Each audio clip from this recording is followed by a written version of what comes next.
So, Rob, we know that buyer journeys have kind of become more complex. There's tighter budgets, there's more decision makers, everything's taking longer. How's that changing outreach? One of the key things to focus on from all of that is it's taking longer. And where previously decisions were made quite rapidly, and I think we've mentioned before that 3% of people might be ready to buy, but even the people who weren't quite ready to buy could make a decision very quickly. That's just happening far, far, far less frequently. And so it's really important to be thinking in the long term, thinking about continual, not continual outreach necessarily, but continual marketing, continual listening for intent signals, continual advertising on social to support your outreach, because we don't know how long. We have people in sales cycles for 2 years. It's really not uncommon, and even the average, our average sales cycle is probably double what it was 2 years ago. Yeah. And it's something we see across all clients as well. We can, whilst we don't have a handle necessarily on what the overall sales cycle is, what we can see is that the time between first contacting a company and that first meaningful conversation with that company, it just increases, and it increases consistently. Yeah, I mean, the research in the state of prospecting showed 65% of companies said that they had tighter budgets. And it seems like it's quite a sort of simple correlation from that to be, like one of the motivators then becomes like, I don't want to get this wrong. Yeah. So then you start to involve more people and kind of like just double check your thoughts or whatever. Yeah. And that the sort of, fear of messing up, like as you as an individual, like we're obviously sort of thinking about, you're trying to sign companies and you're dealing with like a big organization, but actually if the decision maker is a person going, I don't want to look bad in front of my peers and my bosses and whatever, so then things take longer, and you've got to, I suppose, reassure them and reassure those other people kind of around them that well, it's also a systemic thing as well, because yes, decision makers are more nervous, but actually we're seeing more and more in larger companies that decision-making ability just being taken away from people. And what might have been a relatively small budget sign-off in the past, actually still now requiring FD or CFO approval. Just more layers of... Exactly. Yeah. And so I guess it's a symptom of the same thing. They don't... yes, it might not be their decision, but they still don't want to be presenting something to the CFO that makes them look stupid or isn't well thought through. And isn't going to get them that sign-off. So it's a much tougher environment. Yeah, and then I suppose you have to sort of keep momentum up. It was quite difficult from the point of view of being a vendor, that you might feel like there's silence, you're sending this stuff out, but actually stuff might be happening, and you need to kind of, keep your brand fresh in the mind and kind of keep providing kind of value to the different decision makers within that kind of process. How do you deal with that sort of silence? Like, how do you know that you're actually something's happening rather than you're just kind of facing people that aren't interested? Yeah, and I mean, I think you've got to get comfortable with the idea that at the start you don't.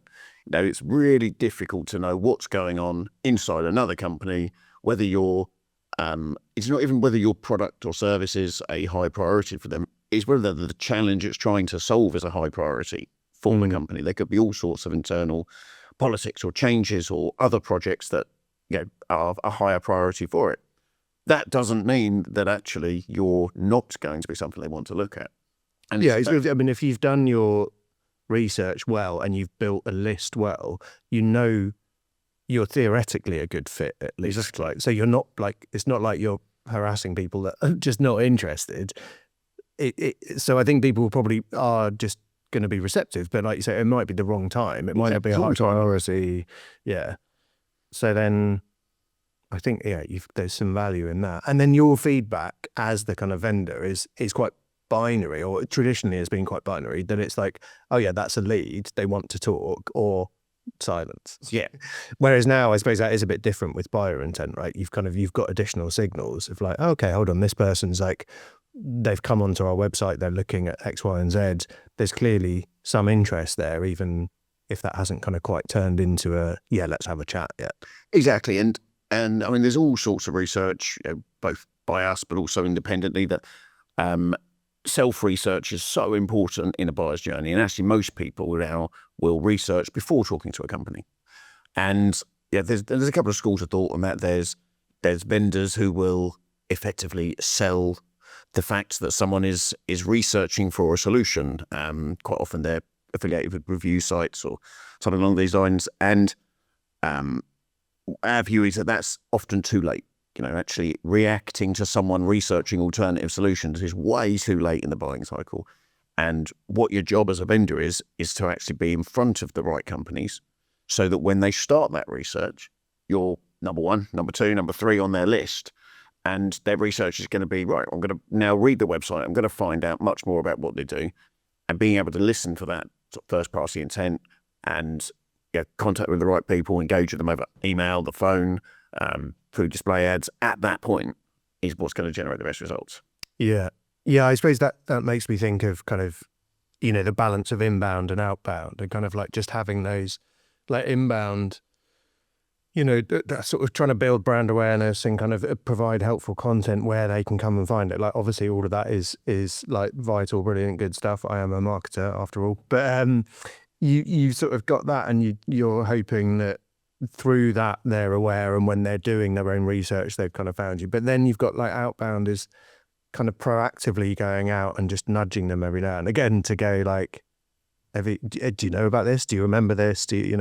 And yeah, I think that's quite an interesting area of it, that self-research is kind of on the up for sure. And how you make sure you're like there in time when it's just this early research phase rather than the pointy end of the journey, But yeah, I guess it's a good combination of inbound, outbound, all of the different touch points that you can kind of create, right? Exactly. And outbound, it's often looked at as this one thing, but really it's a distribution channel like any other marketing channel. And you just employ it in different ways at different stages of the funnel.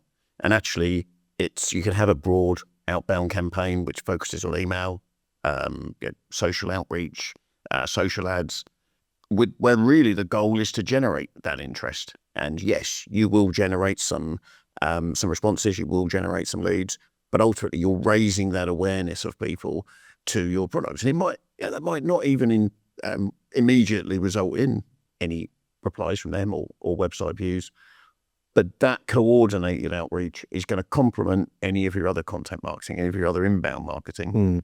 And you'll see the benefits through inbound leads at some point, through measuring intent and reaching out to those people when it is the right time via email. And it's the overall mix of these that really generates consistent leads.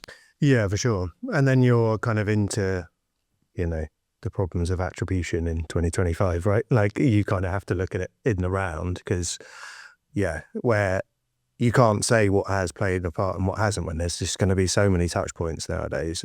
But I guess that, as you say, it's sort of about being visible and something we looked at in last year's State of Prospecting report was just like the fact that if people are exposed to your brand in different mediums, then they are more likely to remember it than, so if you just send someone 10 emails, well, they might remember you because it's annoying, but they're going to remember you much more if they've seen a social ad, they've seen an email, they've seen you on LinkedIn, they've come across a blog post, whatever, and seen you in those different settings. There's something about that kind of, it plants it into your brain much more. Yeah, and it's not just remembering, it's actually assigning authority as well. There is, the more familiar a customer gets with your brand, the more authority they assign to it, and actually the more open they are to having a conversation. And attribution is almost impossible to attribute something to a particular channel, because that general increase in authority, increase in recognition is what you benefit from. And buyers don't follow your sales funnel. Buyers don't read an email, visit your website, do some research, come into a lead. Some do, but in reality, a buyer might see an email, then they view a LinkedIn ad and a LinkedIn ad and a LinkedIn ad and review 10 different, and then forget about you for a while. And if you completely forget about you, Google your brand name and coming through paid search, and your PPC campaigns look amazing. But where do you attribute that to? And of course, it's important to know how your channels contribute to the overall mix, but actually focusing too much on last click or first click attribution, it generally gives a really simplistic and not very useful view. It's at the high level, we look at total cost, total leads, total sale. And if that cost per lead and cost per sale works, then I was going to say, right. my boss wants to know how many leads I get for the spend, so I have to tell him. Cool. All right. Thanks very much, Rob. I think we'll leave it there. Thanks.